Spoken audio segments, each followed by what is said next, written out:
Okay. Hello and welcome everyone back to the Save Point Society. I, as always, am your host, Dan, aka Golden Spider, and with me once again is the rest of our lovely society. As always, to my right is Anthrometal. And how are you doing tonight, man?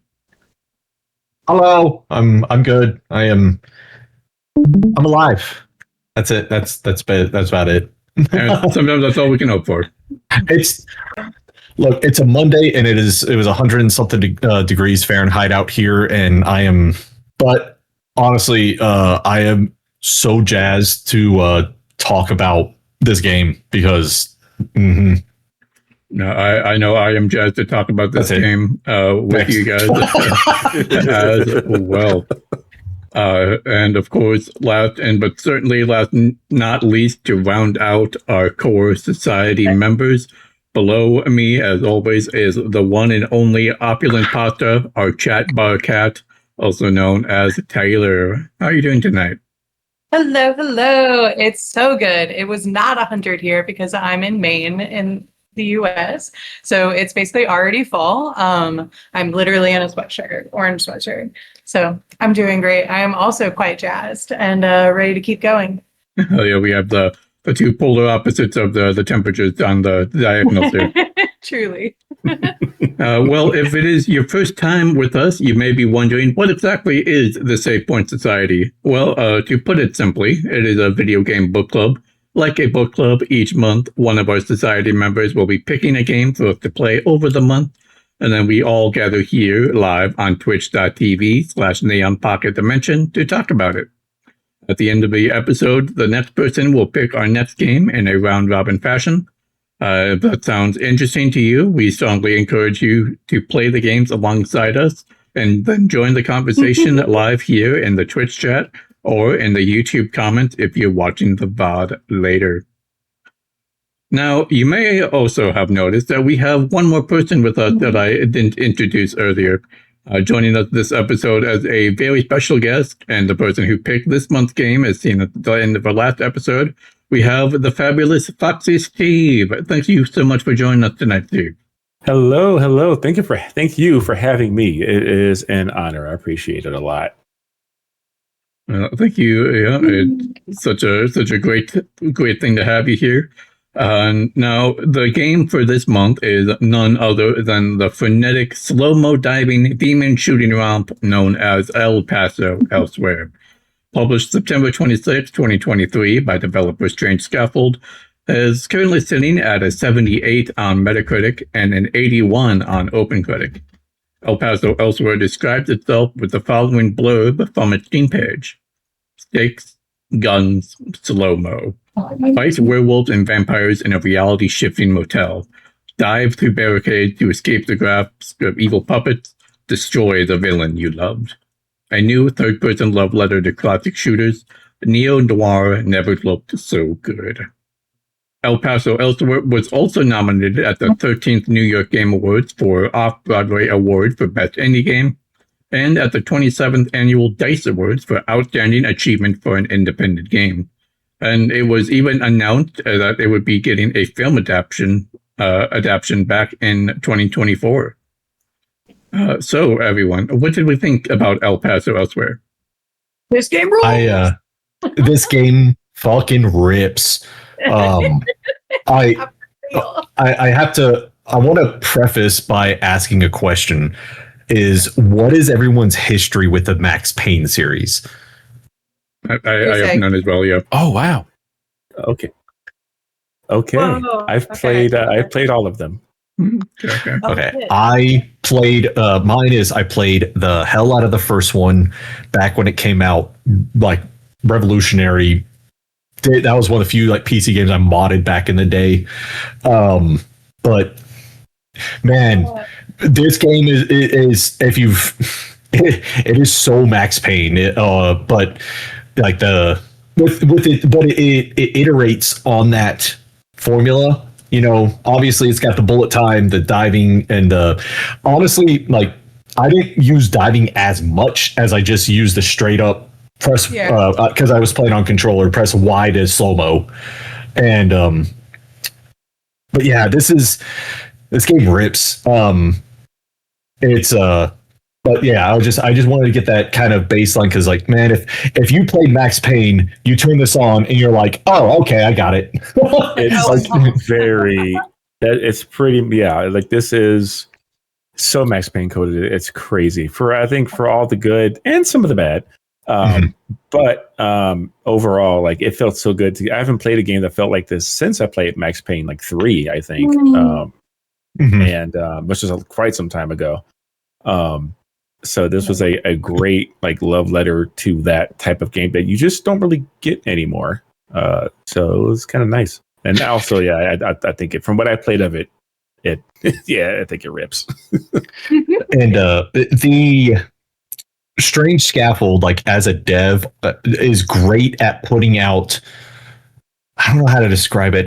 It strikes me as the meme of, I want shorter games with cheaper games that are shorter and with worse graphics, and I'm not kidding, or whatever the full saying is. Because that studio turns around games like no one's business. Like, they'll drop 3, 4, 5 games in a year. Yeah, I was noticing that. That was crazy. And they're all, like, very hyper focused on different gameplay mechanics, it seems like. Like how this is like. And I believe the most recent game, something like Truck Coon Supporting Me from Another World or something like that, just came out. That's exactly it. It just came out like last month or a couple weeks ago or something. And see, I was like, I knew that was the game from the title. But I was gonna say Space Warlord Baby Trading Simulator. Yeah, there's their other one. I believe I Am Your Beast. Yeah, which I do have that as well. Yeah, they did the kaiju. That one. It was that's right. Kaiju. Because there was a kaiju. Yeah, I don't remember. I'm Your Beast. Click holding. I have that game. I beat click holding. That was an experience. That was strange. That was Strange Scaffold, wasn't it? Yes. God, it was so weird. Yeah, keep clicking you. But like the neo-noir of this, and like, we don't get a lot of noir stories outside of, like, even film-wise, like we get Spider Noir might be the closest thing that I remember. I mean, more recently of being that kind of thing. And like, this game is not graphically impressive, but what it does with gameplay and voice acting and music is just so, like, it is so carried by James's voice acting and Janet's voice acting, and just it's so tremendous. Like, it's such like we were saying, it's a love letter to older games. Like, you're going to hear the same voice lines from the Innocence and the same repeated effort noises and grunts from everything. Who's going to save you? Oh, yeah. I don't want to die. Good take. Yeah, vampires. And I believe also that the voice actor for James Davids is also, I believe, the primary developer as well. Yes. Oh, the creative director. That is correct. Yeah, Xalavier. It is Xalavier Nelson. Okay. Yeah.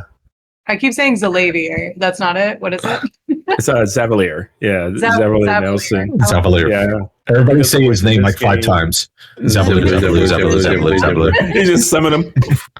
Dude, this guy seems goated. I'm not kidding. Like, this. He's so cool. Like, he's been funny a number of times. And voice lines. Like, what? I don't know. I was going to say, like, that really does still harken back to Max Payne, because if you remember, oh my God, why can't I think of his name? Sam Lake. Sam Lake, yeah. Sam Remedy. Oh, yeah. His face. So Remedy, yeah. Because, and like, there was a lot of back in the day when you didn't have that detail of character models, you just grab whatever reference you could, and almost everybody in that game was a character model of a dev, because that's what they had. And there was like, it was still so early in narration that you didn't have a lot. And so you just, and I'm not saying, I can't remember Max Payne's voice actor, rest in peace, but you know, there's so like, oh man, it just harkens back to that. This game is, man, for all the style and all the good, I still think there are some problems. This game is too long. Like straight up, it does not need to be 50 levels. Like there are so many times where it's just like, Jesus Christ, I'm in this level again. Like there's at least like every setting has more than it needs to.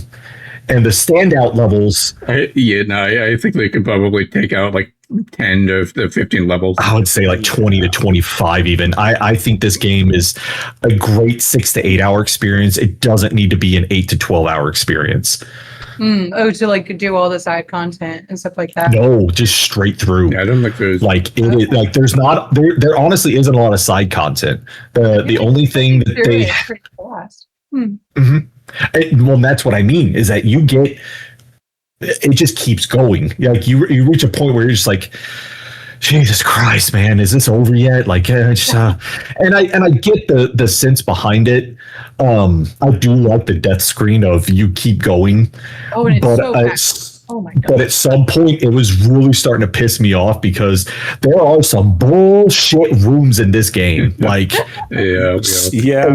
Going back on what you were saying, Anto, is like my part. The reason why I feel like it could have taken out like 10 to 20 levels out of this game is because you really didn't get to like a real like boss fight sort of deal until like the last third of the game. Like the first and kind of the only boss fight that I would say I encountered is probably at like level 32 or 33 out of 50 levels, and that's a lot. That's a lot. And that's what I mean. Like there's some levels where there's no cutscene between them, like, or there's no like monologue or introspection or voice lines to kick until later on in the game. Because I mean, I'm probably around level 25, and I've only had maybe 20 minutes, maybe 30 minutes worth of cutscene. Yes, and that's where I'm like, maybe. Go ahead. I was going to say maybe we should maybe I'll kind of call out where are we at in the game, like how much time each of us put into it. Hang on, I gotta look at this real quick. I'm chapter 25, Castles in the Sky.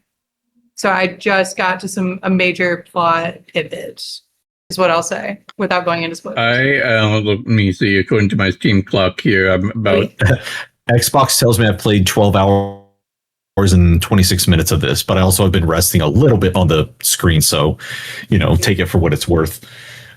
For pauses and stuff, but I am at the final level. So, I'm on 50. For the same reason I have some time where I was just kind of like idling the menus and whatnot. But my Steam clock says I'm about 8.6 hours, and I'm about like level 41 to 42 out of 50. Mm-hmm. Okay, that tracks. I was actually level 40 when I got home today from work, and then got through those last 10, and I don't want to say like the levels aren't particularly hard. I do have to say, what difficulty was everybody playing on? Oh, normal. Challenge. I was on normal difficulty until I got to one very annoying moment in that one boss fight where that made me turn it down to story, and I never went back. Yeah, and there's no difficulty related what's it called? Not just achievements, but story. I don't think. I do think, if I'm not mistaken, I think there's 2 endings, but I'm not completely certain on it. And I just, and I think if I had to guess, it's tied to the collectibles. There's 2 collectibles in the game. There's projectors and radios. And so.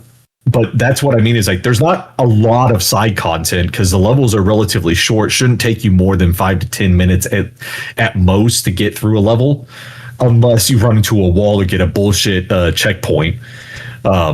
I mean, honestly, I made it played 20 levels before I really started playing this like a Max Payne, like actually playing it like until I figured out, oh, okay, I can do like this.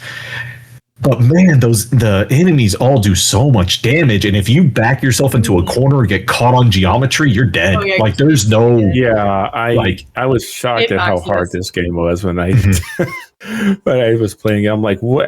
A thing just runs at you off camera, and oh my god, it's that's game over. I'm like, yeah, for real. You know, and God help you if it's like the arena rooms that you get into where the door shuts behind you and you can't back up, God. and then you're like trying to find something, and it's like trying to get an angle, like, oh, it's so spooky. God, this game's terrifying in the best way. I just started Elden Ring for the first time at the same time as starting to play Paso. So there was so many times where I was like, I'm just going to inch into this room and back right out because I know what they're going to do. Oh yeah, Miyazaki, he loves to just throw things at you off camera. dude, yeah. Oh my God. Like, yeah. But yeah, part of also why it's challenging. yeah. And the ones in here where you either hear like the growl of one of the, I don't know if it's a werewolf or whatever little bullshit dog thing. There is the werewolf But ones, yeah. man, How they leap at you. It's a lot of fun. God, the ragdoll in this is so great. Like, even as mad as I was getting, nothing will change. Like, ragdoll, like shooting any of the enemies either with the shotgun or with one of the other guns and just sending them off into space. It's great. Amen. I'm a shotgun It's a girl. good feeling. I let a shotgun. I was gonna say, what's everybody's favorite weapon? Shotgun. Uh, I don't know what they're really called. The one that looks like a I've been using the repeater, which is like semi gun, Gatling gun kind of deal. It's great for mobs. It's great for all of them all at one time. I love that repeater. But I'd love a shotgun. I'll give me a corridor, give me a shotgun. I'm having a good time. You know? And low key, like, I'm just a steak girl. Like, I think I found every steak in the game possible, every level, always, because I just want to run up and melee it. I'm a dagger bitch. That's my move. I love how. Yeah, I don't know if this was just because I played on controller. Did everybody play on keyboard or controller, or what'd you play on? Controller. I use the controller as well with my Steam Steam controller with having the back paddles for the roll and the that's nice. It's really great. I didn't see it. What was it? That's my 20th anniversary Xbox controller which now has a bumper that's going bad. That's fantastic. This is the that's okay. Xbox always has BFG. This is the BFG, the Victrix BFG. Stop putting rubber on your controllers. It always comes off. Oh my God! Yeah, for real though. This is what do we got there? Yeah. Oh, it's cute. It's cute. But it looks like ice cream. It does. The reason I ask, so you all got to feel the absolutely aggressive auto aim. No, gosh, yes. It is. Yes. And very aggressive. Absolutely out. Have how many of y'all found the knights? The knights? The armor. Yeah, I think that might be a bit later than most of them. No, I haven't found. I'm very early in the game, though. I didn't really see how much I played, but. Oh, I missed what level you were at, Steve, earlier. When I'm about 2.5 to 3 hours into the game, so I'm very early. I'm at when the witches first start showing up. Okay. In the graveyard. God, I'm not worried about spoilers or anything else, so we can talk about all that. But. No, there's I don't know if enemies is exactly your spoiler territory. Well, no, I'm not worried about it. We can talk about anything. Anything's off the table for me. You can talk about plot or anything. I'm not worried about it. But that's just where I'm at. It's just let's just so the knights are armor that stands still until you get close, but not all of them will activate. But the auto aim tracks to them, even if they aren't ready. See that? Or if you're watching the B-roll right there. Oh, holy shit! Yeah. So but once the stakes, immediate done. But they also do a shit ton of damage because they all have swords. Can I also just call out something that I really enjoyed in this game? And it's just the art direction. You know, it's like it's like graphically, it's not. There's a difference between like graphics, right, and like art direction. And I think art direction will take you so much further than raw fidelity.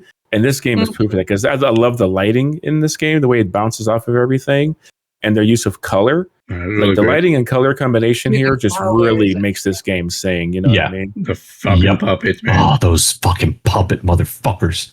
So stylish and just like very clear. You know what I mean? Like I understand everything that I see visually in this game immediately. And it's refreshing and nice. Like I don't know. There's something very comforting about this game. Like you never get lost in a level either, because you can always see above to where the beam of light is at to know what direction you need to go. And I love how not all the time. There's some I love how he explains it though. Like he's like, "Oh, ceiling's gone," and it's just like, "Oh, okay, I guess that's just part of it." Like there's they're not like pretending that that this is all encased or anything. He's like, "No, this is just it's shit's fucked and very weird, breaking apart." Yeah, the rows breaking apart. So and it's going back. Someone save me! And it goes with the whole the kind of like testament to how great Max Payne was as a foundational like franchise is, because even though like I said earlier, I had never played any Max Payne games before, it's so foundational as a game that I was able to just pick up the game and just naturally understand the whole slow-mo, the diving and all of that. It just like it was really shows you how great the love letter aspect is just like it's so good. Like man, y'all should really go play those games. I would ask you too, are you guys does this make you guys interested in trying Max Payne since you've played through this? It does. I think this is definitely the way that I want to try a thing like this. Also, like the neo-noir of it all really speaks to me from having just written a noir short story for a competition. It did not win. It's okay. But it was cool because I've never written it before. And it should have. You're a winner because you wrote it. Exactly. Thank you so much, my guy. So yeah, it was being able to like feel and see and live through something that was a hard-boiled, I'm going to get this done and also have my very particular commentary. Like, I feel like in the beginning, he didn't say anything more than like 6 words at a time, even when they were like long cutscenes. So you just have that staccato rhythm to it. All of that tied together with how gorgeous it is. Like, I think that drew me in the most to like this over a Max Payne, but I would give it a try. I don't know. I think this game reminds me a lot of Super Hot. Has anyone played that before? Yeah. Like a Quake almost. And like I think Quake and Super Hot are a little bit more of like my breed of this kind of game, but like this is. Have you played I Am Your Beast? It's hard for me sometimes. Have you played? Have you played I Am Your Beast? No. I think play I Am Your Beast. That's all I'm gonna say is just play I Am Your Beast. Yeah. If you like, I love the change on that. Oh my god. Yeah, okay, I think you'll enjoy that too. It's got a nice fast cadence to it. Fun writing as well. That's his voice too, right? That's Xalavier. Okay, I was like, as soon as I heard him, I was like, I know this voice. Oh man! To your earlier question though, I would definitely try Max Payne. After playing this, I would have tried it before playing this, just because it's one of those like kind of classic franchises. I mean, supposedly they're going to be remaking it soon, so that's yes, there is a remake coming. So it'll definitely be all over. I would say just wait for the remake at this point, because there are some moments in Max Payne 1 that, without a strategy guide,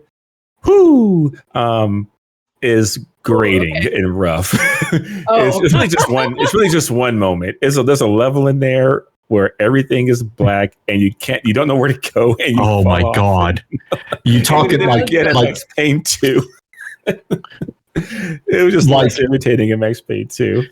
teenage me going through that level, or like I think my brother was playing with this at his friend's house, and I saw that level and freaked out. Like it is honestly, it's pretty disturbing. Honestly, like the whole context around Max Payne is crazy. It is bleak. Okay. Like Max Payne is definitely that bleak noir detective. Like it's set up. I think there's comic book panels in the first one. Oh yeah, it's very much told from like a graphic novel, like a gritty graphic novel standpoint. Yeah. And I'm just glad that playing. Yeah. Oh, go ahead. I was gonna say, I'm just glad that my parents didn't look too keenly at it, because when there's a part in Max Payne where he goes to a club called Ragnarok, and then they're looking at a bunch of he's looking at a bunch of books that are, how do you put it? They're like pseudo, not anti-religious, but I wouldn't even say problematic. Just people say, "Oh, that book is evil." Paradise Lost is one of them, and like a couple other stuff. But it draws very heavily on a bunch of things. I mean, let me put it this way: the way that you heal a Max Payne is with painkillers. Yeah, just like pills. It's this, just like pills in this game. And it is an interesting. That was an interesting time. I was playing Max Payne 1, and then I was playing Indigo Prophecy pretty much back to back. Oh man, Indigo Prophecy also a heavy game. I do want to let everyone know the Max Payne series is currently on sale on Steam. Max Payne 1 is $3.49. Max Payne 2 is $2.49, and Max Payne 3 is all of $6. So you can get all of it, the entire thing, for like $12. Oh, which one had the what? Which one had the scary dark level? Oh, that's the first game. First game. The first game. Yeah. Yeah, maybe I'll just pick that. But it could be a fun exercise to go pop back and see where follow the thread backwards. Yeah, for real. It's been slow. Like, I don't know. I love that we get to live in this era of games where like gaming has existed as this art form and business for, I don't know, a generation now. Like it's officially hit a generation. Like we're having our first like heads beginning to retire. It's been about 60 years or so, give or take. When you talk about like video games and like the world of culture. And man, I tell you what, I feel so old. It's nice that we get to live here. Like there is history. It's beginning to actually feel like true history and like true foundations and bedrocks. And you can see these new threads and see where we're beginning to create the new stuff now, which I think is cool. Yeah. Go ahead, Ben. Just like the coolest thing to me and to that aspect is I feel like because of that, we are also a little bit more aware nowadays when something is that like foundational or game changing, like Expedition 33. That will that is a key example from the last couple of years of a game that probably will be foundational going forward. Yeah. Dark Souls, like all the Souls games, Metroidvanias, like it's a genre. And I wanted to from Pasta, I wanted to kind of, through the history of games, one of the things that I am so pleasantly happy with is that we have now people making games that are like old PlayStation 1 games. Yeah. And, where the graphics aren't great, where there's barely a face, but we can make it sharp and we can make it pop in a different way. And we're seeing like a wave of these games like that. Like Crow Country is one that comes to mind. El Paso Elsewhere is definitely up that sense of, it's like a Fear of the Spotlight is like that. Yeah. Foxy, I think you were saying earlier, it's like oh my God, I just lost what I was going to say. It's like art direction over graphic, right? Like we don't like they're proving that you just need tight gameplay, or just really good gameplay. It doesn't have to be the best looking thing, but as long as it makes sense within its confines of what it's trying to do, it's excellent. Even if it's built around a central mechanic like this game is, or like some of the other Strange Scaffold things are. Yeah. But what is retro is kind of changing too. Like, when the previous generation of developers coming up and were doing retro, for them, retro was pixel, Don't- pixel art, don't 2D. Stop it. And now the current generation of developers, for them, what's retro is PS1, Dreamcast, Right. PS2. Yep. You know? Yep. I know it sucks. No, it's So real. yeah. It's like when Time someone's keeps like, on yeah, I slipping. love Dad Rock, and they're talking about Green Day, and you're I'm like, like, I Dad didn't. Rock? What do you mean? I was my at a God. Best Buy, and some college kid told me I was old enough to be his dad. I'm like, how dare you? How dare you? How dare you speak the truth? I know. Not like this. I mean, look, one of my nephews turned 14 this year, and I don't know. Like, no. He's That's- a I have a 26-year-old niece. I changed your diapers. No. But you know, it's okay. Right. You know, now we have perspective to appreciate. Exactly. Hey, we can say, hey, play this game because this is so much like the old games, and those games are awesome.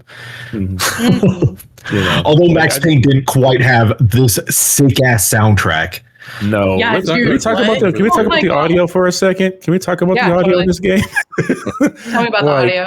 Man, the first If I of can them, hear yes, you over the it. effing. Well, okay, yeah, the audio mixing is Sorry, wild. kid. It's kind of wild. It's yeah.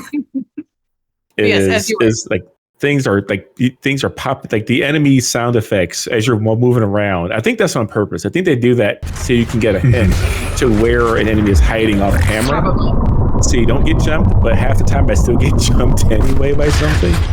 It would be great if they were actually directional, but it's not. It just happens in like It's just like, kind of, in the volume. It's like, oh, there's an enemy somewhere. and then the music kicks in, and the music is like definitely a level louder than what's actually in the environment. But the music is really good. Like the music God, is the music bumping is and so thumping, and then Xalavier comes in and starts rapping in your ear.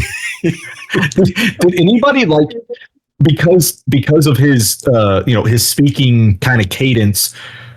There were songs where I was like, "Oh, he's giving a monologue." No, shit, it's part of the song. Okay, I imagine that's just him like singing to himself to stay sane. You know, I think that's Yeah. just the Oh, I love character. that. That's a good take. that's Talking a to cool, himself. yeah. Oh my God, the So, music is break shit, kill people, break shit, kill people, break shit, kill. Oh God, it's such. I know it's such. Really good. I want to say I saw someone's comment because I've been listening to that track and amongst other ones from I think it is what's his name? It's something Savage. James Savage. James Savage. No, that's the character's name. The DJ Savage. itself, Oh, Lake Savage. Oh yeah, it's called like Lyrics and vocals by R.J. Lake. Additional vocals by Rachel Lake. Because he just called. I mean, I guess under in Spotify it comes up as Lake Savage. So I don't know if that's it. Whatever. Cool names. songs written by R.J. Lake. So I think that's just that guy. Okay. giving a name for it, if that makes sense, like a pen name. Yeah. But like, and so I saw somebody on, I think it was a YouTube comment, and it was like, this is definitely something that Xalavier scribbled on his notebook in middle school. I was like, all right, like it is, but like because like it is edge, but and it makes somebody else pointed out was like, dude, it's Max Payne and Blade. Yeah. Oh my God. You are correct. Yes, I never thought yes. about that, but yeah, That's you're it. right. yeah. Especially That's like the we're looking at vibes. the graveyard scene right now, like that's a little bit fitting. Yeah, that is a nightclub and Blade. Like that's a nightclub and Blade right there. That's what that is. Every like thing in this is like there's nightclub vibes in the once the music hits or you get the drop where it's a bunch of enemies on screen at once, and you have the arenas like the fighting ones that you get to. Yeah, but some of those arenas are great because you stop, everything spawns in, you press Y, pop, turn Y off. Like there were times that I was using Y as shoot, like with the shotgun. I press Y to turn it off just so he would rack it faster. Yeah, absolutely. Yeah. You turn Yeah, it the off, shotgun you is reload rough in and bullet turn it back time. on. I most It's also often stakes, you can just not stake and the slowdown. I most often used the time slow when one of the orb witches would spawn in, so I could just shoot them before they let it rip. God, That's so smart. I hate those things. And then I get smart later when you get the angels. Yeah. And There's one of the strategies I started doing is once you get the rifle, you can basically just one tap the angels or basically anything. But because the angels fly, I would find like a box or something, jump up and like spin the camera to see if I can find one in the distance, and then jump up again, slow-mo, shoot it, and be like, I am not dealing with you. Away. Yeah, that is a really cool part of like the slight meta strategy of this game, because there are no ceilings. You can like see an angel in the distance, be like, I can shoot you right now, and you can't shoot me. And you want to do that because the game will throw them at you, and then they will have the witches also shooting at you. And I just on the B-roll seeing the Molotovs, I think I used those like 5 times. I killed myself a couple times with them. Yeah, they have a good variety of weapons in this game. Yeah, I do like the weapon variety a lot. Yeah, you've got your normal like pistols. You've got the shotgun. I got the repeater. The Molotov cocktails is what I don't know what else is in the game. There's not a lot of weapons. For the length of the game, I wish that the weapons would get like evolved forms. Yeah, because I think that would have added a little bit more to it. It would have made it probably would make the back 9 feel a little bit more engaged, I guess. And there's so like I did not have any problem with. There was very rare that I have a problem with ammo. It was usually I didn't have enough heals. Like it wasn't anything about like running out of ammo. Yeah, I never had an ammo issue generally. Usually it was always there right when I needed it, for the most part. I had the opposite issue. I more often had problems with ammo than I had problems with healing. Jake is not doing damage over here. That's fine. I'm not too good at it. Too good at the game. Oh, that's fun though. Whoa. Oh, look at you. This does make me realize that I'm like, man, I don't play these kind of games too often these days. I'm old. My reaction time isn't good. I meant to bring it up earlier when we were talking about controllers, but that auto aim I'm sure got me killed because when they would rush and like there'd be multiple in my face, I'd be trying to aim and it would be like not only that, but they're also onto what you don't want it to lock onto. And they'd be dodging around you and then still hitting you. And then the fucking ankle nibblers would be biting my feet. Ankle nibblers. Sorry. Yeah, and the camera will, if you're driving, the camera, if you're too close to a wall, will just be, you're just in it. You are the camera at some point where you don't even see your character. It's a or where you're shooting. Surprise. And Max Payne had the same problems. Yep. Okay. That's like it's interesting that it's so Max Payne almost to a fault. That's where I'm like, I feel don't get me wrong, I'm very glad that I get a chance to play it on controller, but if this I can see where I would probably be so much better at this on keybind because you can just swing so much faster. I can see that. And then and in those dangerous situations, one of the other issues I had was diving. You just automatically get up. I don't know if that's a setting or not. It is. But you can. Yeah. So because I've seen plenty of, I've watched a couple other people play some of it, and there's so much of them. They dive and then they just stay on the ground and they just shoot everything. And I'm like, okay, yeah, but I'm getting eaten as I'm standing up. Like, get out. I will say too, as a quick aside, I tried it on Steam Deck. And it runs on there. It's about I think it's about 30 FPS. It's definitely not 60.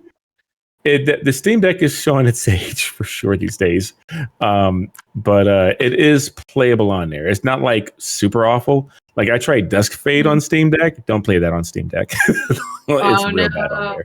And they have a Steam Deck setting. It's I do think it's funny because like I'm looking at it on my Xbox and the settings are just straight PC settings. Like, why is this asking me for my resolution on my TV? And also a frame rate cap of 144. I'm like, I can't. I mean, I know there's TVs out there that do that, but I just think it's funny that you don't normally see that on any type of console type of edition of a game. My guess is since it's a small game, they were like, Xbox is basically a PC anyway. We'll just keep all the menus the same. Don't worry about. I actually had to turn down my look sensitivity in it because it was throwing me off. Brother, I had to turn it up. I was like, no, I am not moving quick enough in this thing. Maybe I should have used the mouse. I didn't even think about turning the look sense down. Like, damn, that's what I need to do. Yeah. I think I also turned down I put the FOV all the way up, and then I was like, nope, that's too much. Okay, Nick Scarpino, no. I need to use a controller in one hand and a mouse in the other. And I wish, dude. Like, you don't understand. I got the Razer, what's it called? Kishi thing. Not Kishi, that's wrong. That's the handheld. What the hell are you called? Tartarus. Has like the 20 buttons. It has the thumb joystick. I got it explicitly so I didn't have to use WASD because WASD makes my pinkies hurt. Yeah, that's why I don't use keyboard and mouse much because it cramps up my hands too bad. Yep, same. So, we're too old. I keep getting like targeted ads on like Instagram and whatnot of those those keyboards that are like it's a mouse, but it's like a full keyboard. And I'm like, I'm very curious. That sounds crazy. I don't know about that. Wild.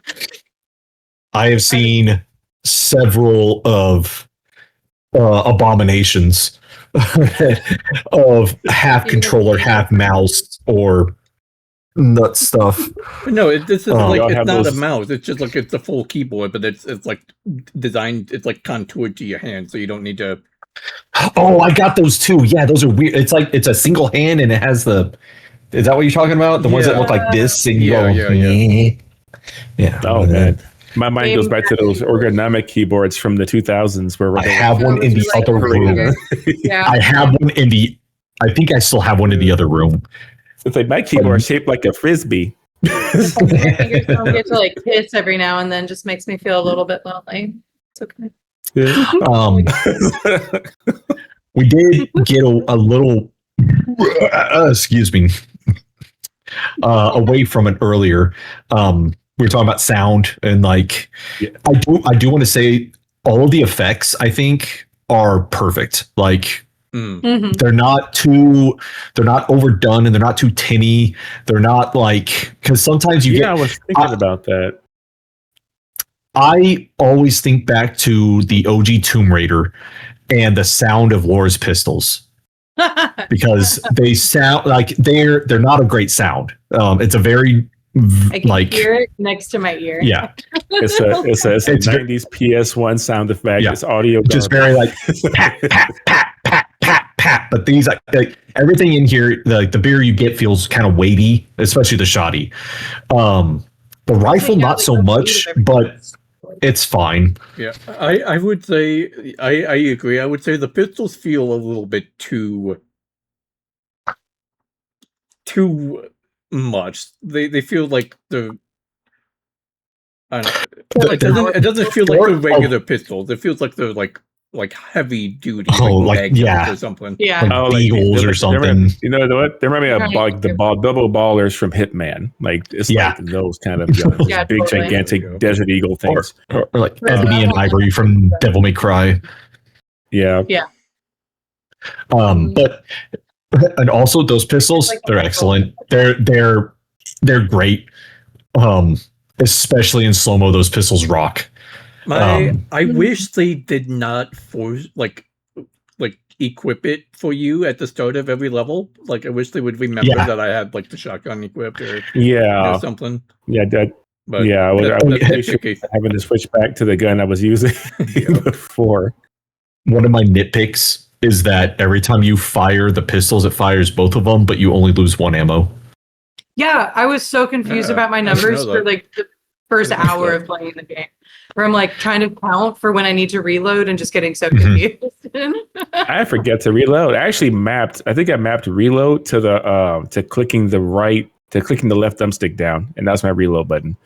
I didn't like where it was, so I remapped it to clicking down the thumbstick. So that way my fingers are always on the thumbsticks and didn't have to leave them. That's fair. I'll give you that. I can't use it for the dive, so I think I'm just mad at the left joystick right now.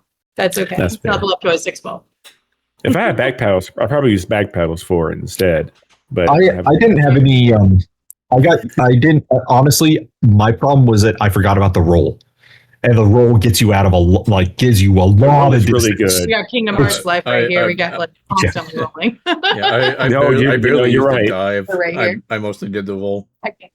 Yeah, the dodge. I've begun to. I'm at the point where I've begun to learn that the dodge roll is really good, and I shouldn't rely on diving so much because that diving is getting me killed. Whereas dodge roll with these like dogs and stuff is a lot better to deal with. Amen. There are what I would equate to like mini boss enemies that necessitate the roll. I don't know how else you deal with them. Yeah, I would completely agree. But more so than even the roll, I just like I really just kind of just like juked a lot of people often. Like dog line, just step aside. Yep. Yeah. Oh my god, it's so funny every time, especially if you. I was disappointed there was no achievement for staking a dog out of the air, because I definitely did that and it was hilarious. That's wild. I love that so much. Oh, sidebar. Endings. You had mentioned earlier that there are two to answer. There are two. Look up what they are. You would have to do a very different type of game to get the second ending, I think. I don't know if you can accidentally get it. Interesting. That's all I'm gonna say. But yeah. I just meant to mention that earlier. I forgot. Yeah. So one thing that I also kind of found out while doing my little bit of research for this episode is they have announced an El Paso elsewhere too. Yep, they have. Yes. Yep. What? Mm-hmm. I didn't. So finish the game so we can see. So I don't know how. Yeah. I'm really excited. I will definitely finish this game. I'm gonna go back to Slay the Princess at some point. I don't know how much. Yeah, I gotta finish that. But like I love that Slay the Princess is now this like sort of book I can pick up and either reread or like try to find like a different chapter I never saw. Whereas this is like, I love that I just have something that I can drop in and rip a level of, and because like I cannot, I'm not good enough for Hades. My attention span, my newness with gaming in the last few years, or I don't know what it is, but like stuff like roguelites and Hades and whatnot are just like hard for me. Whereas this has like the right pacing, the fun cadence, the like super fun character of James Savage, and just like there's this interesting storyline, but also it's really just about running through the level, keep going. And I think I can actually use this as a fun side game, just like a thing I pick up once a week, run a couple levels, and slowly make my way to 50. And I'm really here for that. Like you were saying about like Super Hot, it's the same kind. It lends the same thing because the levels are fairly short. Like you said, you can just. Like I know that I put the most time into this on Saturday. And then I drank too much and was hungover all Sunday, so I didn't get to play as much. But I remember those days. Those days, this is rare for me. But it's also because I'm also like toning down my alcohol consumption. So there's multitude of factors that played into it. But let me tell you, this with the Govee lights and the action is a stellar experience. If you have what's it called? I don't know, mood lighting, area lighting, like all that stuff. This game pops with it. Ooh, I'm gonna have to bring out like my this lamp behind me can respond to audio. So if I put that setting on and play a game, then it will dance with lights around the room as I'm gaming. This game seems perfect for that too, with the hip hop tracks and everything, or just like the way the music and boom, like fuck, that would be so cool. And even the death screen pops because it's like boom, boom, boom. Like, I'm a big fan of impact title cards. Like I love those in games. I love them in games and movies. Just I'm like, this is art. This can be good. I love it. I love it until like this game does on a few levels where you enter a level and are immediately getting attacked and the title thing is just in your face. And you know what affects the title to move away? Slow-mo. It's part of the game. Like if I put slow-mo on in the title, it just stays there. I'm like, out of the way. There are werewolves to shoot. That's a hilarious again code. like it's yeah. Yeah, man, this is I'm definitely gonna get all the achievements in it, and I don't have too many left. And the achievement list isn't hard. It's getting both of the endings, which will probably be the hardest ones, but it's very standard as to what you have to get with it. Oh, it is. It's like kill 20 enemies with stake or 40 enemies with stakes. Kill roll. It's like roll 40 times. Die 40 times. Like it's very old school and that kind of thing. Yeah, there is one achievement that I am sad to admit that I got, which is kill 5 innocents. Yeah, I knew you were going to say that. Kill 10. You can do that. You can do that. Accidentally, to do that. If you're not, careful haven't about killed where you a shoot. single innocent. I don't even think. Oh, That's so funny. If you mistakenly throw a Molotov into a group of bad guys, but also an innocent. Whoopsie poops. Yeah.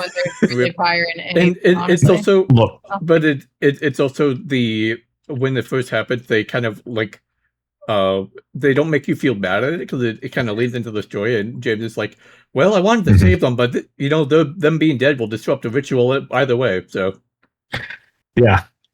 Say technically getting the job done. So, I'm gonna have to give that a try. I'm not gonna lie. Oh god, the angels on that piss me The off. speed runs for these were cool to look up too, because I was trying to just like find a list of chapters somewhere, just like to look back at chapter titles and stuff. And the only place I could find it was like the speedrun website. And man, people just clipping through these levels in like 38 seconds, a minute and 20 seconds. And just like, that's so fun and cool. Because like I died a lot in the very beginning, very Elden Ring style, if you will, very Soul style. And just like that, kind of figuring out how it works, how it feels. And there was, I don't know, just I love that repetition feeling of like, okay, no, these are my steps to open it like a chess game. And then from there, it'll go back to being jazz. And yeah, the standard of this game is just. Yeah. It's, it also you know what? I just like put this together. It's like a third person Hotline Miami. Yeah. Especially given its difficulty, like given the damage. Yeah, because like you get, hit once you're dead, and but it's like keep moving. If you know where the enemies are, you can run through them. Right, you can absolutely just blaze through them. I was actually watching. I think it was who was it? Uber Haxer Nova James. Formerly of Cow Chop and the Creatures, but he had done a look at it about a couple years ago when it came out, and he eventually just somehow was able to start running through levels and not even like just like you would like you would do it on boss run in a Souls game. Like he was just kiting the enemies and just like, I'm not even gonna fire at them. I was like, how do you do that because every time I tried to run past enemies, I would get dead. I don't know. I feel like that was like my method for a lot of various levels, I guess, was the kiting, run past and kite kind of a thing. Might just be MOBA life. I don't know. How fun. I was too tempted to shoot everything. Now. I was like, must shoot every enemy. I was like, yeah, same. I have a lot of fear. A lot of running. I man. like run full tilt for a second, and then I get my head on, and then I can do the thing. There was one of them where I had gotten to the elevator and I opened it and I turned around and there was the monster like in my face and I was like, oh shit, okay. Yeah, this does do a pretty good like job of being pretty spooky. Like this has some pretty decent horror elements to it that I wasn't expecting from this type of game because Max Payne isn't like that, and this really does lean more into the horror like. This is the supernatural like. I got jump scared a few times playing this already. A few, or getting got out of nowhere. I mean. Mm-hmm. Because you forgot about the one orb shooting bride somewhere that teleported and then is shooting at you, or the fucking puppets. I should have known. I've encountered the puppets. White. Oh, so good. God, the writing in this game rules. Yeah, the absolute. I mean, just yeah. Okay, I think that's a lot of. I think we've said that over and over again. Very good writing. Yeah. The dialogue already. I was going to say like sorry. What? Good.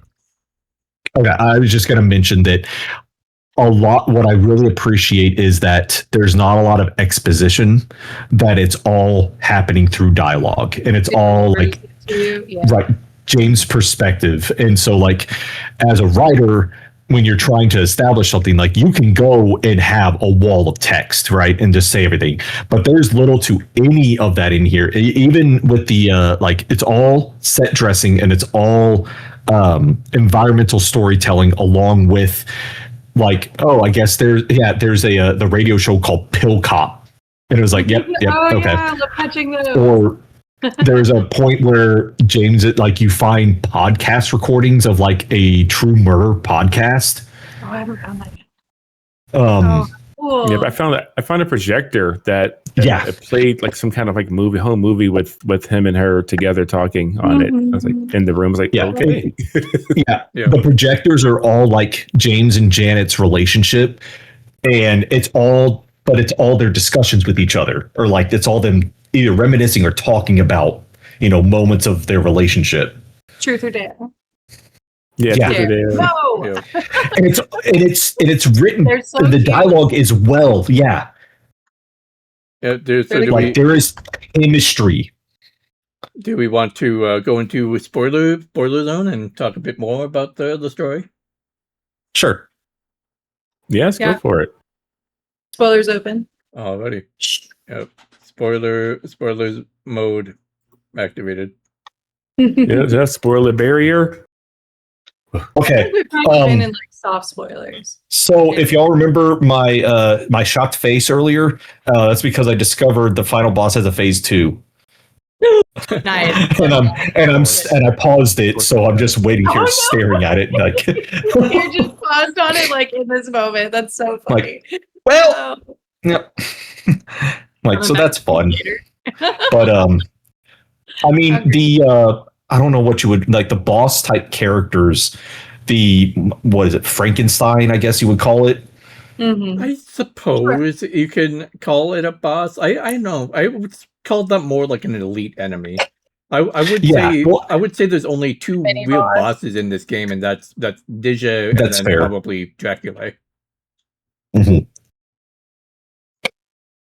That GG fight pissed me off. But I can remember how to say it. Yeah. Steve, what you think about that? I don't know. Would Steve have gotten to there? No. I'm not there yet. Yeah, no. I am very early on in the game still. Which I didn't think I would. I didn't realize how long the game was. Because I'm like, it might be the longest game we played on the show so far. I thought I was going to pick a short one. I think Chance might have been slightly longer. Oh no, honestly, our first game was, I feel like, pretty long. I don't know. I think they've all been around 8 hours. This one's like 8 to 12 to 15. Yeah. Yeah, that's where my biggest criticism lies, is because I think this would be so much better served for losing 40% of the levels that don't make anything and putting the like just a little bit of rearranging and stuff. It just feel to me, I'm like, I don't know if they were just trying to pad for length, but It does like, feel that, or they're just, or they were just showing off, you know, like, because I mean, all the levels are fine, but it's like, how much more in this fucking cemetery I'm gonna stay here? Like, there's that cemetery went on, and then they just they seem to overstay their welcome just a little bit. Yeah, no, and I just feel like there should be some tune up. I definitely agree with you there. It's like the fact that, in my opinion, you play like over half of the game before you get to this, in my opinion, the first and one of two real bosses. Like this happens at probably level 35 out of 50. That's a lot. Yeah. Wow. Okay. And the gameplay is I enjoy the gameplay, but it tires me quickly. You know what I mean? To a point where I can't sit and marathon this for a long period of time. and also this boss hits like a fucking truck. One hit and you lose like half your HP on the difficulty. And you have no room to heal. Like his healing takes so long. Yeah. You barely even have room to fucking reload. Yeah. It's one thing with like I cycle through weapons constantly. There's a so for the weapons now on the spoiler stuff, you get, I think there's 7 total. So it's pistol, shotgun, repeater, Uzi, rifle, launcher, and Molotov. Did I miss one? That sounds about right to me. Yeah. One 3 or 4 of those. Yeah. And the launcher, I mean, it's a grenade launcher. I mean, it's great for immediate damage, but of course, being a one-hit shoot, you basically shoot that first and then cycle through everything else. Yeah, there you go. You can see it at the top there before the thing. Yeah, it's I don't know. There's what other spoilers can we talk about? I guess story spoilers. The story is like was the big part to me, because I feel like it's a really well done story, and I feel like really good story. Yeah, it's a very like I put it in our doc. It's like it's a pretty silly concept from the game. Like my ex is Dracula, and she's going to destroy the world. I'm going to kill her. But then they go into that. That's and tough. It's like you get these scenes and them interacting in the last couple levels. Like, this was a very fucking toxic relationship. Yes, but also the couch. Yeah, the couch, and also it's a very toxic relationship. But you can also, in a very like sad but realistic way, can still tell that they do kind of love each other to some extent. Oh, totally. Oh, they're one of my favorite love stories now. Like, oh, they're so good. Toxic. There's so towards the end of like going up to level 50, James is, they start meeting each other in the elevator. Like Dracula just starts showing up there, and they are having like more conversations, and she's like, about stuff. And then James just keeps making up his mind, but keeps waffling on it. Like his convictions aren't like there's a line he dropped. I think it was in one of the, like, I remember 48 or 47, where he was like, stopped recording at that point. He was like, this is what the thing I have to do. This is the last thing I should be doing, or something like that. And it's like, there's so much reluctance and like him second guessing and being like, there's a conversation he has where he's like, I want to, I don't feel any sadness for the monsters I've killed, but you're going to be different.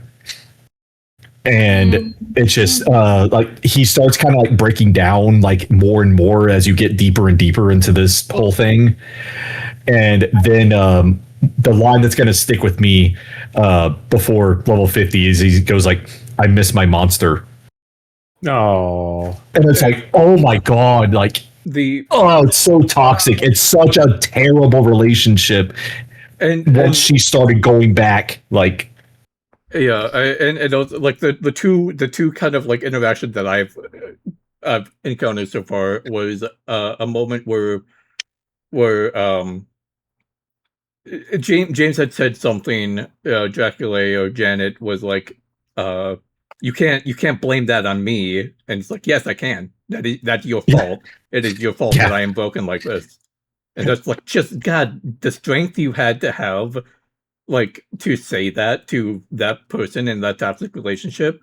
But then also later on, I think in that same conversation, he also says, "I don't know if what you did was bad, but I know it wasn't good." Yeah. What was it? It's such a grounded. It's a grounded. It's surreal and over the top in a grounded way. You know what I mean? It's done in a very grounded. It's like I've seen these relationships before. Like I've seen people in these situations. The gaslighting and the abuse and they're not ending the world, but so there's a couple recordings at the in the back half that have made me start to be kind of suspicious of stuff. There is one that is a dude, and his name is Bobby, and he is essentially it's somebody begging somebody to come back that'll help, and they'll pay. Like he'll help him get back on his feet, and I'm like, this is a conversation that a family member has with an addict. And then James drops the line a little later. He's like, "I have a brother. Don't really talk to him anymore. Don't really talk to anybody anymore." And it was like, oh my God. And so I'm like, so what else is going on? Was that from his whole thing? Yeah, there's the Frankenstein thing. Yeah, I get a sense. Even where I'm at in the story, like it's definitely alluding to there's more going on with this character than more beyond this relationship situation. Like he's got his own demons beyond this relationship. Maybe it was spurned by it, but there's more going on there.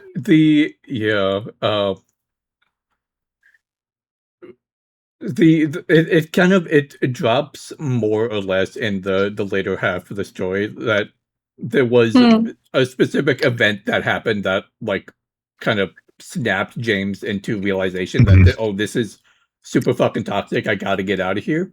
And then from that moment for like the next 2 years, he's been like a severe drug addict. Yeah. Was that when he realized that she was still like feeding as a vampire kind of a thing? Okay. Yep, I'm not there. Okay. We'll have to find out. I know. Oh! We'll find out. I know there's spoilers, but I don't want to know if you want to know. Yeah.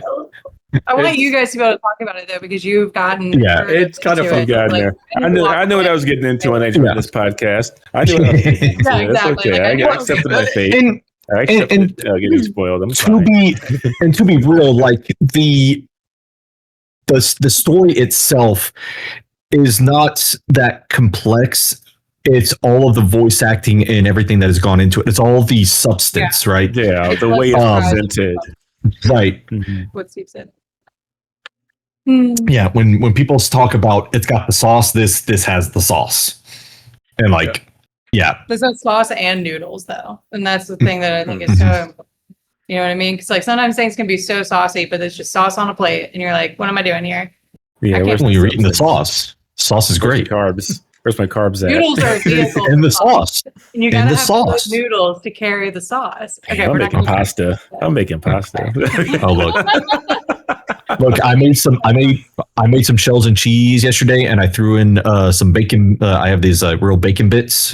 Just made some bacon mac and cheese, some Cajun seasoning, a little bit of Tabasco. I was gonna say I need like some jalapeno in there or something, and then I think you nailed it. Listen, I posted it earlier today, but I love being like, hey, is it my regular indigestion that's causing this, or literally any food at this point? If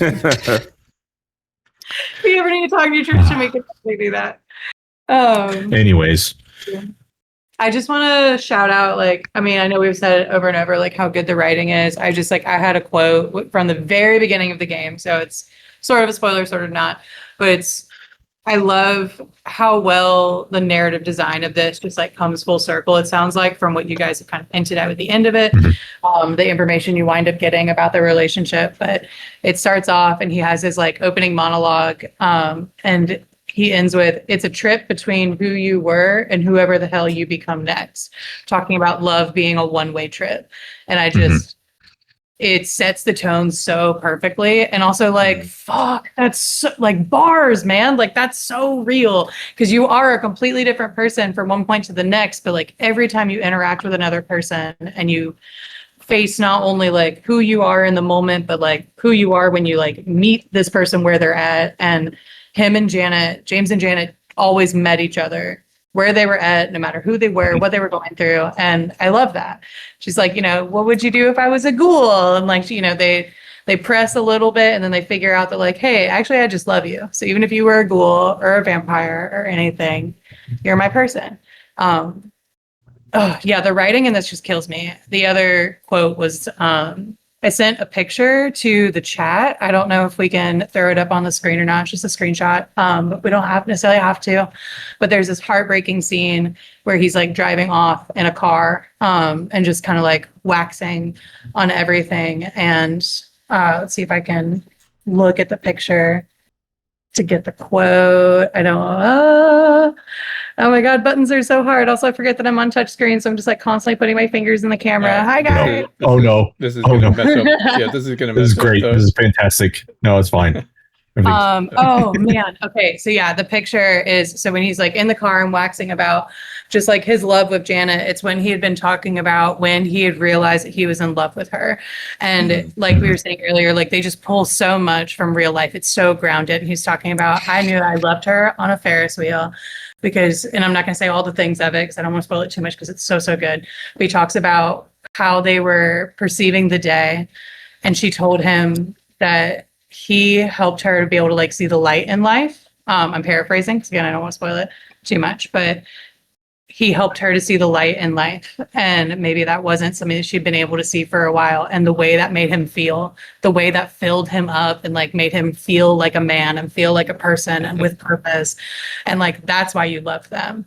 It's not just your relationship with them. It's also who they turn you into. And that's why you can't just kill the vampire lord because you made her feel like that. And you felt that love. And oh my God, eat my heart out. But God, this game is so good.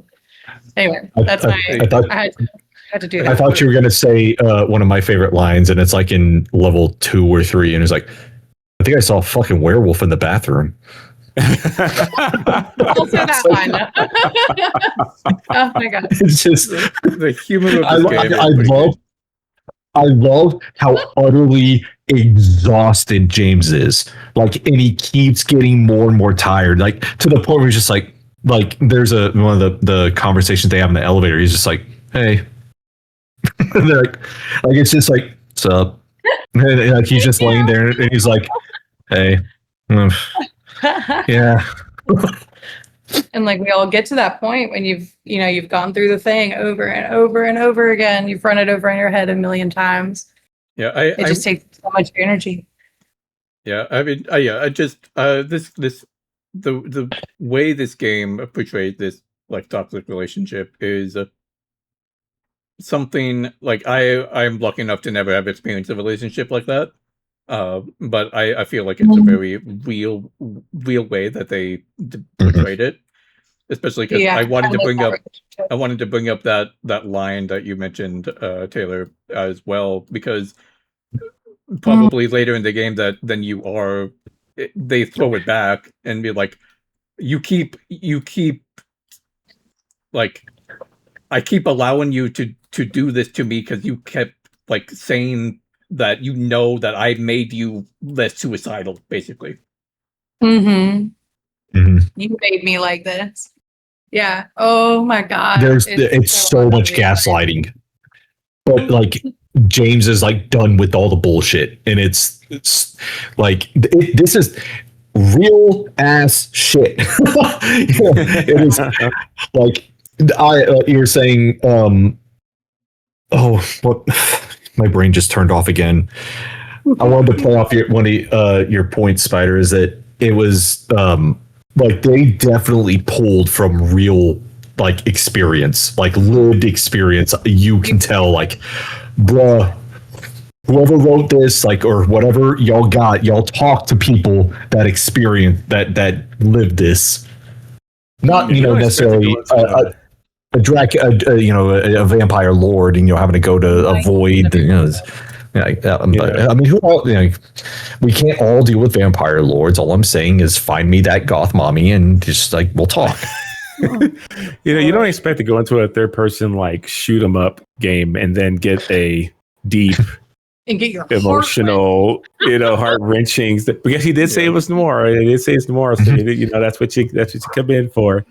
And honestly, part of why I had to start doing it slower was because it was just like I did date a vampire lord. He looked like Nick Cave, and it was very toxic. But also, as much as I adore my person who I'm going to be with for the rest of my life, the vampire lord, he was the love of my life. And like the Janet and James relationship, it's on some of those where I'm like, I lived through this. We've had this conversation. Oh my god, yeah.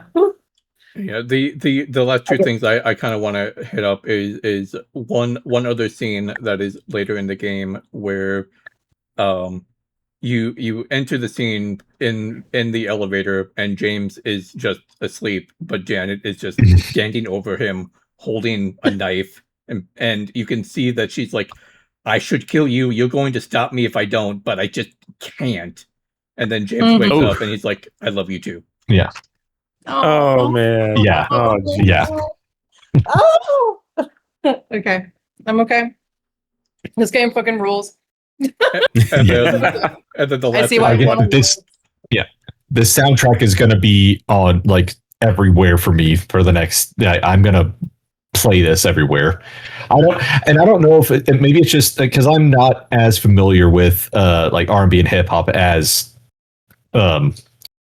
so like, is this like, what genre would you even consider this? Because like I'm used to more of the big names, but it's like I saw some people referencing like it's like a tech. Some people hip hop sort of. Some people were referencing it like as a Memphis rap, and I was like, I need to look into that scene because I've never really.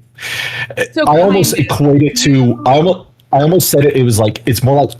I kept coming back to Cake.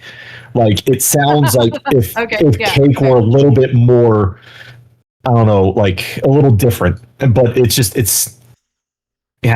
great. So there's like a Midwest rap kind of aspect that Memphis rap is sort of getting at, because Memphis rap is like a cross between Southern and Midwest, and that's where you do get those kind of like grindier, more tech kind of noises. You're more like kind of growly presentation. You're using more time signature changes, so you're getting more kind of like metal beats and stuff in the background. That's the kind of thing that I think it's mostly kind of pulling from. Like it reminds me of when Ever Ready by Tech Nine came out in like the early 2000s. Kind of like gotcha. Yeah, you know what? Like I wouldn't say it's that type of hip hop by any means, but that also I don't know. It all. What would you put J5 as? Because I feel like Jurassic 5 also is kind of like an influence for some of the methodology of how they wrote the tracks. Yeah, there's a group from the 2000s called Styles of Beyond that did like this song for like Need for Speed Most Wanted, and it's got guitar in there, but it's also rap at the same. It's like rap rock, but it's different. It's not like it's Limp Bizkit. It's not new metal, but yeah, it's not. Yeah, it's still rap, but with that certain cadence, with that rock kind of hook to it. Yeah, and with a bit of like electronic thrown in too. So yeah, it's interesting. I'm not my rap and hip hop kind of ends at the 2000s. So yeah, I'm unk. Yeah, I like West Coast. That's where mine like West Coast, East Coast stuff, and that was about it. I'm like, give me some like Run the Jewels and Run DMC and. But no, this is it's just a phenomenal soundtrack. Yeah, I'm excited for the second one. Like, I'm excited to get through this one, and it's gonna be my game where I, in between. Right now, Kingdom Hearts is taking over my life on Twitch. So, but in between all of that and the game Apocalypse coming, This will be like the game I pop in and hop out of to get through some levels, come back to it. That way I can have it finished by the time the second one comes out. The second one has no date or anything. It's like it's. I feel confident then that I'll finish it. I feel confident. Do you I believe guys want to vamp for a quick bit while I run to the restroom, and then we can maybe wrap it up and pick our next game? Yeah. Sure. I'm going to ask a quick question though. I want. Do y'all agree with the Metacritic and OpenCritic scores of being roughly 78-80? No, I think so. I mean, I think if we're coming at it just from a gameplay mechanics angle, then yes, I do think it could get another a bump because of how the narrative is so good. I think a 78 is a bit too low. I think 80 and above, I think, is more fair for this game. I was going to say, I give it an 8 out of 10, maybe edging towards an 8.5, but they're just with the issues we've talked about, like the frustrations that you can there. I haven't really gotten it myself, but the checkpointing in here is not unfair, but there are points where you can absolutely screw yourself. Like you can, it'll checkpoint you and you'll into 3 or 4 enemies on a screen coming at you all at once. And that checkpoint is right there. And God help you if you have to quit to menu for any reason, because there is no level saving. There's no just done. It's God, fucking crazy, dude. It's a vestige. That is also a part of that old PS2 game design. You know? Yeah. You've been playing Kingdom Hearts. Absolutely 1, is. My pinnacle of save point distances, where it's just far enough that I usually get irate. It's just far enough to crush my spirit. Destroy my soul. Pasta, you need to have you played the original Dark Souls? Mm-hmm. I've done Dark Souls 1 and Bloodborne before I've done Elden Ring. Okay. I didn't I was gonna say because that I remember being skeptical of Elden Ring when it was coming out about its whole checkpointing system for bosses and stuff. I am so happy they put that in because there are some absolute horrendous runbacks and absolute nonsense and just why? It's so painful. It's I was watching people play Hollow Knight Silksong. I'm like, I'm not playing this game. These runbacks are insane. Dude, my God. There's some runbacks. Yeah, there's some runbacks in the original Hollow Knight too that are just, you're like, why? What's the point of this? Finding the checkpoint that gets you closest enough not to, bullshit enemies so you arrive there with no health. Challenge is fine. I don't want pain. I have to protect my mental health. To me, it's the design philosophy is between I don't know if it's not cruel, right? I think a lot of the the first Souls-likes that came out, the original Lords of the Fallen is the one that always comes to my mind, where it's you missed a fundamental aspect of what checkpointing should be, and also the game is it's difficult for difficulty's sake. It's not fun at a certain point. Yeah, there's a difference between it being challenging and it being cheap when it comes to There's a handful of times in El Paso, it sounds like I'm talking about the city now.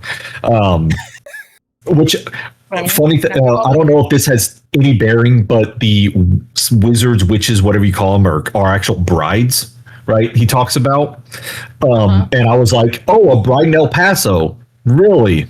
Where's that from? I'm like, it's Kill Bill. Kill Bill, yeah. Mm-hmm. Yeah, and I'm like, I started doing the whistle as fast as I could. Yeah. And there's just a handful of things in this game that can be just, I don't know if I would call it necessarily cheap, because a lot of it is a result of your own actions, but it is definitely feels kind of mean. We could tone down some of the maybe it's just because I'm playing on the intended mode, but I feel there's just a couple of points that can be overly frustrating. I would agree. Especially if you get into I haven't you get into an arena room with no ammo and have to dodge the monsters as trying to find the ammo, and you panic and just, That's the kind of shit that I love, though. I'm not gonna lie. Yeah. Yeah, it was fun running it on challenging, and then like you can tweak so many of the settings for like how much do enemies deal damage wise, and it's on like a sliding scale, and so like stuff like that was really cool that they had that ability in there to play with those on settings. you can do that. Challenging was fun, huh? I didn't know you could do that. Get in there, dog. Tinker. I don't want to tinker. I just want to play the game. I was stepping away right as your question answered, so to answer about the Metacritic and OpenCritic. I personally would say I do think 80 or 78 is a bit too low, but 81 is where I would put it myself. Yeah, Yeah. I'm not mad at 81. I wish it was like a more of an 83. I think it deserves an 83, but Yeah, 83 I would agree with. this You know, is we're an still in that great territory. It's a great game. Yeah, absolutely. No, it's as you know, KF and Blessing has said a bunch. So it's like it's an 8 out of 10 that has the presentation and the substance of a 10 out of 10. Like this game is not held back by its detriments. Yeah, Yeah. I would agree. It definitely as a flavors person who it, is but it doesn't as a feel man like- as a man who is indeed a Sonic Frontier sicko who also loves that game like a 10 out of Yeah. 10. I can agree. All right. I had more fun with Frontiers than I did with God of War Ragnarok. That's one Yo. review. praise. Yeah, I truly did. I got kind of tired of God of War Ragnarok. That's a different conversation. Yeah, it's a different conversation. Oh, but speaking of other episodes, did we have a game we needed to pick for next episode? We Did you like the do. transition? Yeah. How do we go about doing that? Where are we at now? Do we have another guest, or are we back to the core four? We Uh-oh. are back to the four of us, I believe. I do not have another guest lined up, and since with how crazy the next couple months are gaming wise, I feel like we should keep it simple. I'm down. Mhm. We could also, if we need to do like an extended time or something like that, I'm not mad at that because I feel like we've had to push a couple times. Yeah. We can also talk about that off camera. I apologize. Yeah. Just so who's- everybody in shock. who's- You know? Turn is it? We would be starting over with me.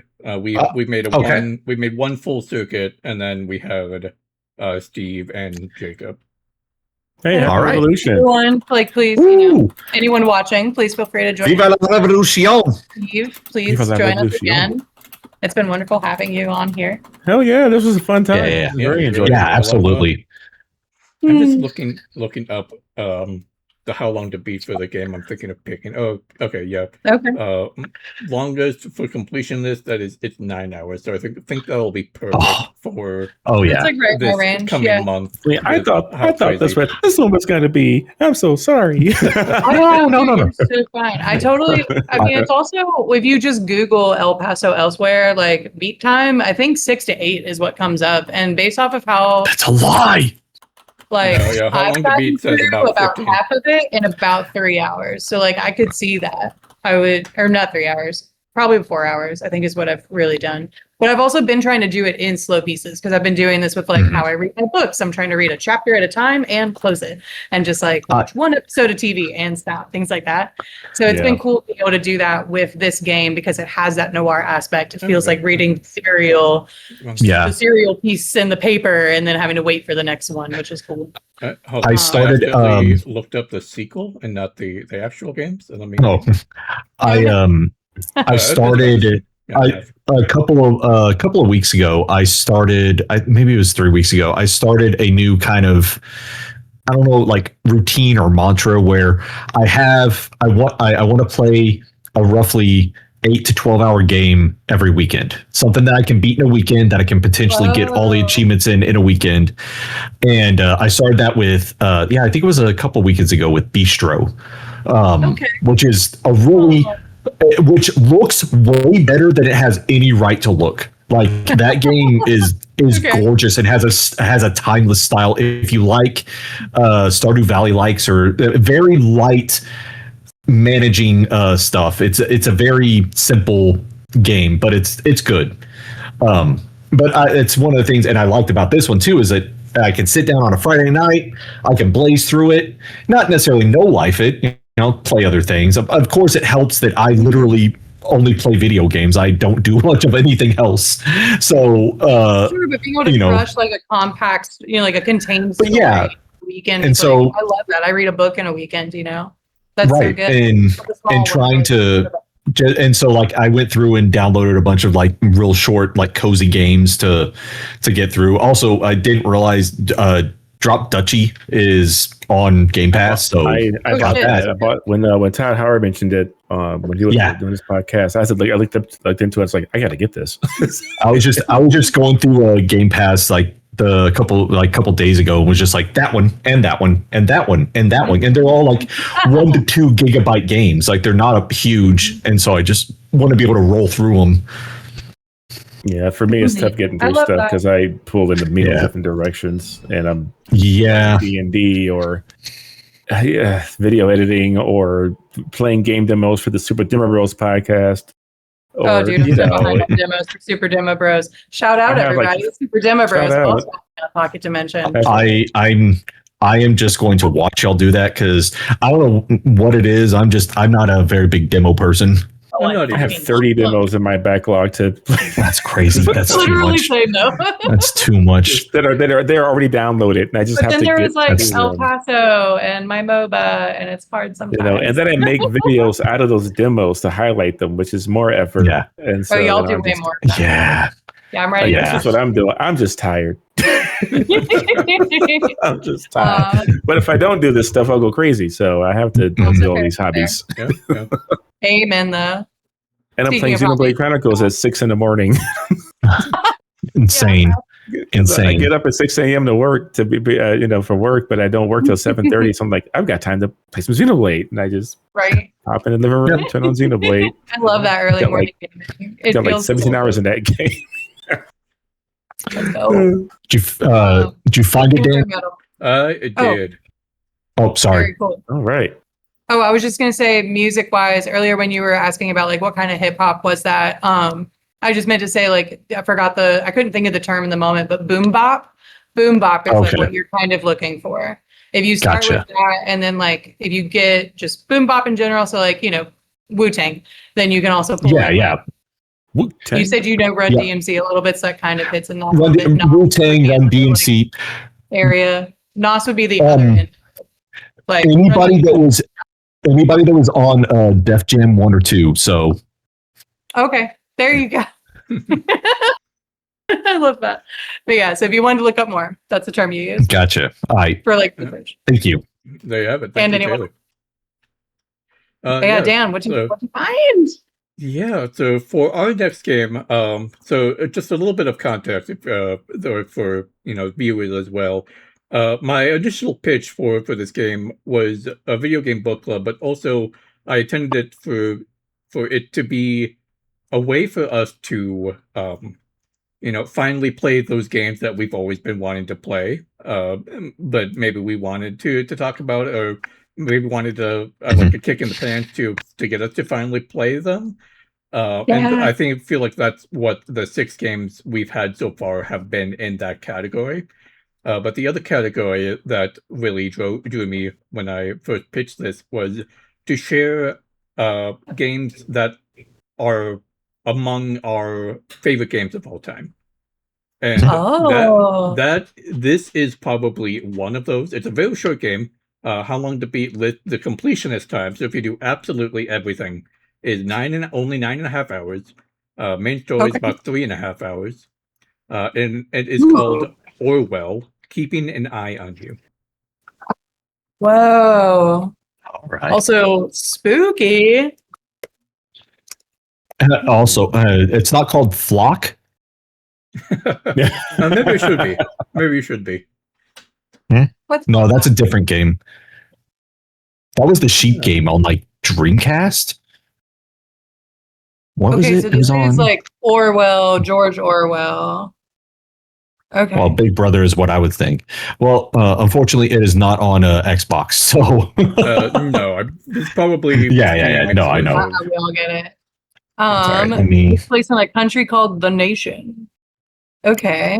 Created So by it's a German 1984. developer named Osmotic Studios.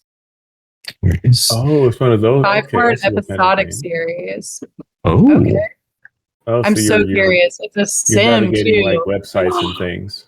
It is a very interesting and like very well written and game just that is, you know, as the title says, drawing from the works of George Orwell, very kind of like warning of that sort of surveillance nation state that, you know, oh, we this are. is a.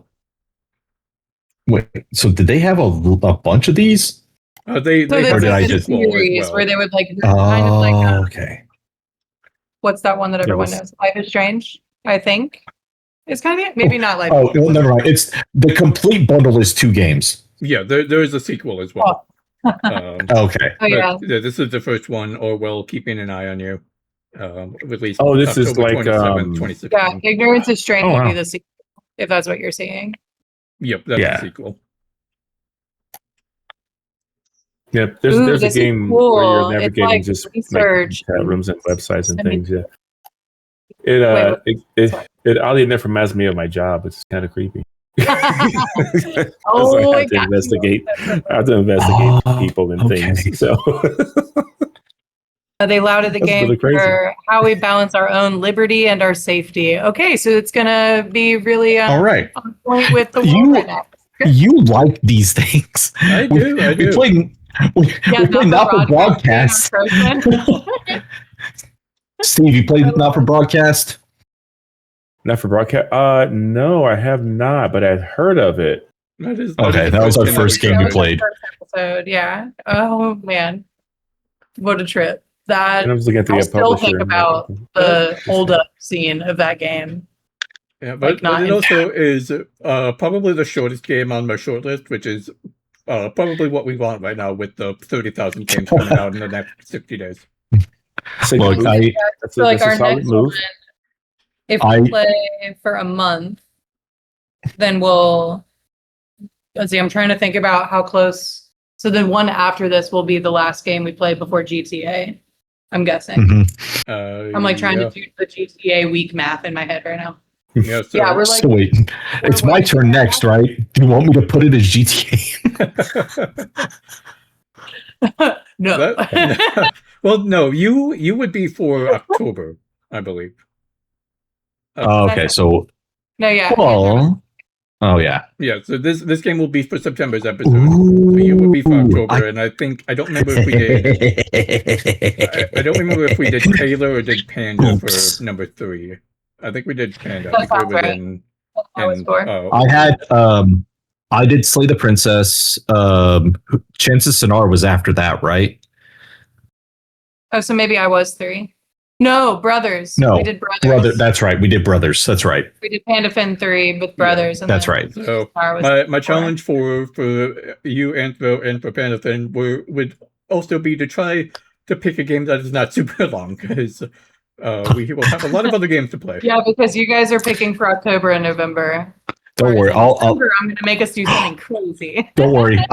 Oh man, I have a game. Yep, I already have one. I have a plan. I have a plan. I got a plan, Arthur. All right, you guys. I'm excited about our next game. All right, yeah. That. Thank you again so much for joining us, Steve. You have anything you want to plug? Do I have anything I want to plug? You know what? I sure do. If anybody is into tabletop RPGs, I just dropped the finale of our Dagger Heart series that I did with my friends. The First Awakening. So that whole thing is on a playlist on my YouTube channel, which is youtube.com/foxy_Steve. And we'll have a link so to that that whole- playlist and to his channel in the description below. Awesome sauce. Yeah, it's down there. So if you're interested in trying a TTRPG that's not D&D, something a little more narrative focused, check that out. It was a lot of fun. Where can people find that? You said, oh, we already said. Did we say that? Did we say his yeah. channel names? You did. Yeah, youtube.com/foxy_Steve. And then you can also check out my VODs that I'm putting my Kingdom Hearts stuff on, which is youtube.com/FoxySteveVODs. Oh, I'm sorry. You know, the other channel is wrong. It's Foxy Steve Plays Now. Okay. My main channel. Is Foxy Steve Plays. Jesus Christ. I just changed it. You stream it once in a while as well. Oh, I like I that. sure do stream way too much now. Yeah. Twitch.tv/FoxySteve, where I am playing through the entirety of the Kingdom Hearts franchise, as well as tons of indie game demos and whatever the hell else I feel like doing. Sure. Nice. Very cool. Nice. Alrighty. And yeah, until next time, everybody. This has been Safe One Society. I'm been your host, Dan, aka Golden Spider. And our wonderful society has been Answer Metal. You can catch him at twitch.tv/Answer Metal. And I put a new schedule together. I hope I stick to it. no one cares. Oh. About sticking to the schedule, not about your schedule. We all care about your schedule. Nobody cares about sticking to a schedule. Amen. Yeah. Very cool. Thank you. Thank you so much for watching, everybody, and we'll catch you next time. Bye. Bye-bye. Bye.